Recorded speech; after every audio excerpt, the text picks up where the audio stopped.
அந்நேரத்தில் பரிசேயர் சிலர் இயேசுவிடம் வந்து, இங்கிருந்து போய்விடும், ஏனெனில் ஏரோது உம்மை கொல்ல வேண்டும் என்றிருக்கிறான் என்று கூறினர்.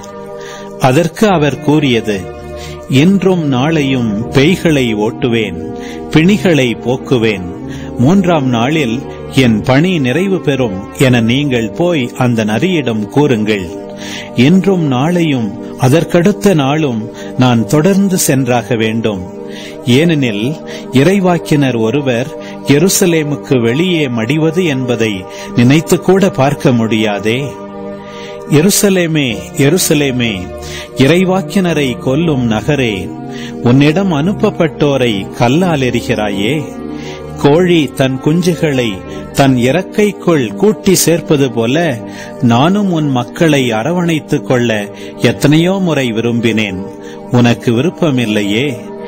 இதோ உங்கள் இறை இல்லம் கைவிடப்படும், ஆண்டவரின் பெயரால் வருபவர் ஆசி பெற்றவர் என நீங்கள் கூறும் நாள் வரும் வரை என்னை காண மாட்டீர்கள் என நான் உங்களுக்கு சொல்கிறேன்.